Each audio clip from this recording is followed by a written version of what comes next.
Hello everyone, Bridgebed edu present C base com কোর্সে আপনাদেরকে স্বাগতম জানাচ্ছি। এই পুরো কোর্সে আমরা সি ফান্ডামেন্টালস এবং প্রোগ্রামিং ফান্ডামেন্টালস সম্পর্কে জানব। আমরা সি প্রোগ্রামিং দিয়ে প্রোগ্রামিংয়ের বিগিনিং টু প্র লেভেল পর্যন্ত আমরা একটা জার্নি কভার করতে যাচ্ছি, যেখানে থাকবে প্রচুর থিওরি, কোড এবং রিয়েল লাইফ প্রবলেম সলভিং। এই ভিডিওতে আমরা প্রোগ্রামিং সম্পর্কে একটা বিস্তর আলোচনা করব এবং বোঝার চেষ্টা করব সি কেন একটা great language to start with, এবং আমরা আমাদের প্রথম সি প্রোগ্রামটা লিখব। শুধু যে আমরা সি প্রোগ্রামটা লিখব, আউটপুট দেখব তা নয়, আমরা এই প্রবলেমটাকে ব্রেকডাউন করব এবং তার স্ট্রাকচার সম্পর্কে বোঝার চেষ্টা করব এবং বোঝার চেষ্টা করব যে কোডটা কীভাবে কাজ করছে।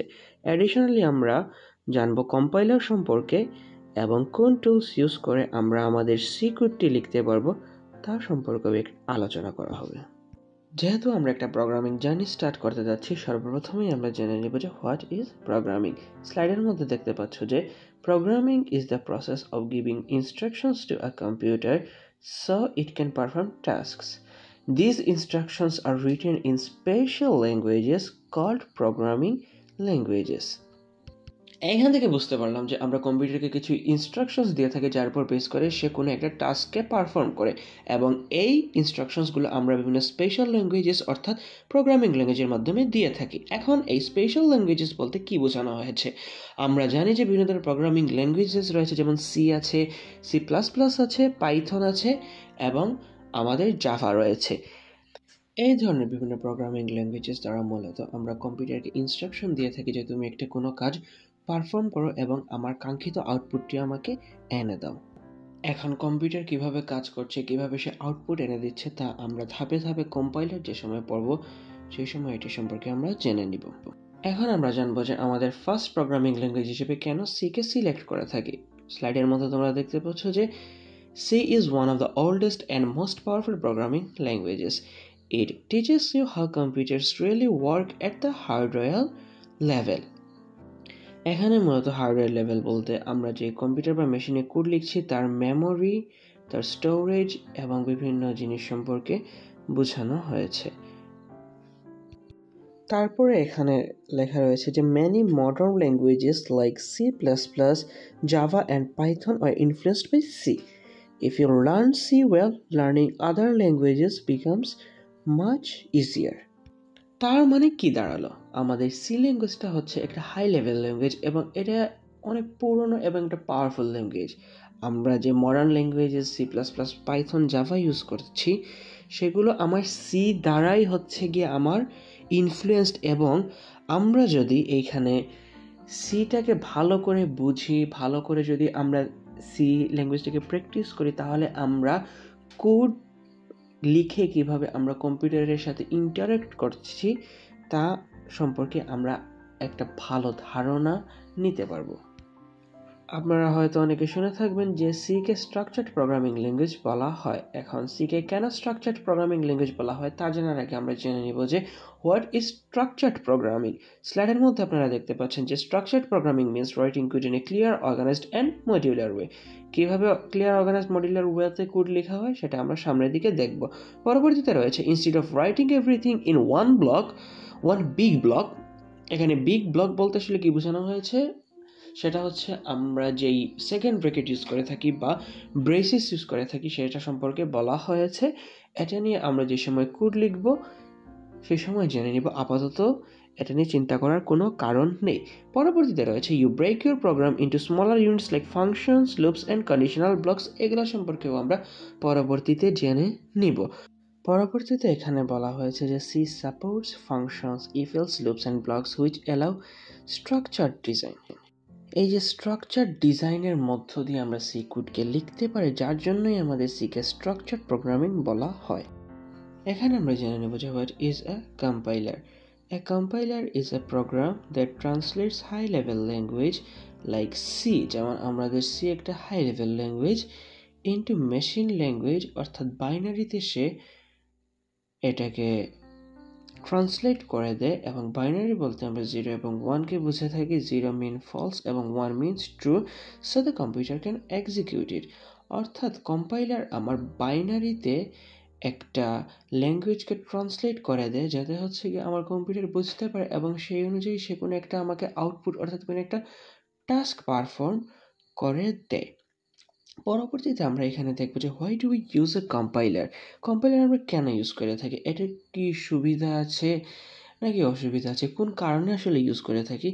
এখানে দেখো যে ট্রান্সলেশনের জন্য আমরা ইউজ করে থাকি, অর্থাৎ converts human readable C code into machine code. আমরা যে সি কোডটা লিখছি সেটা আসলে হিউম্যান রিডেবল কোড এবং এই কোডটাকে সে মেশিন কোডে ট্রান্সলেট করে কম্পিউটারকে দিচ্ছে এবং এরর চেকিং করে থাকে।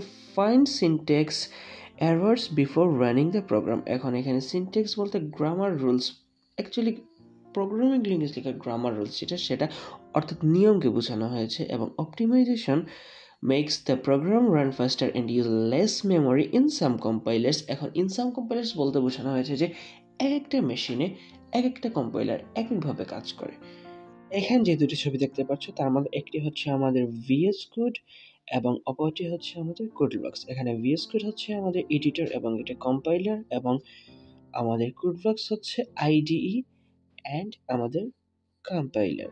আইডিই বলতে আমাদের এখানে ইন্টিগ্রেটেড ডেভেলপমেন্ট এনভায়রনমেন্টকে বোঝানো হয়েছে। আমি আমার সুবিধার স্বার্থে এখানে ভিএস কোড ইউজ করে থাকবো।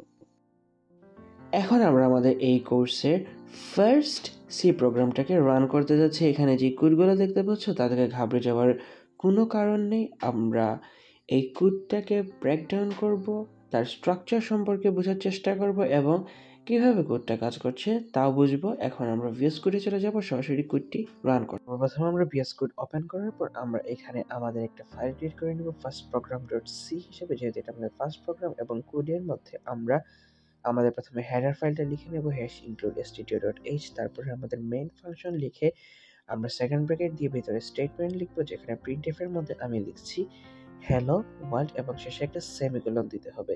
এবং সবার শেষে আমরা রিটার্ন স্টেটমেন্ট রিটার্ন 0 দিয়ে কোডটা রান করলে দেখবো যে এখানে আউটপুট হিসেবে হ্যালো ওয়ার্ল্ড চলে এসেছে।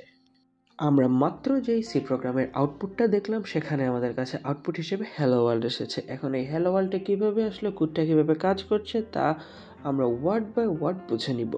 এখানে আমাদের #include_stdio.h যেটি সর্বপ্রথম লাইনে রয়েছে, সেখানে আমাদের হ্যাশ জিনিসটা কি। এই হ্যাশ জিনিসটার মানে হচ্ছে প্রি প্রসেসর ডিরেক্টিভ সিম্বল। এখন প্রি প্রসেসর ডিরেক্টিভ সিম্বল বলতে আমাদের বোঝায় যে এই প্রিপ্রসেসর ডিরেক্টিভ সিম্বল আমাদের কম্পাইলারকে বলে দেয় যে do something before compiling the code, অর্থাৎ কোডটা কম্পাইল করার আগে তুমি কিছু প্রিপ্রসেসর কমান্ড চালাও যাতে আমার কোডটা সাকসেসফুলি রান হয়।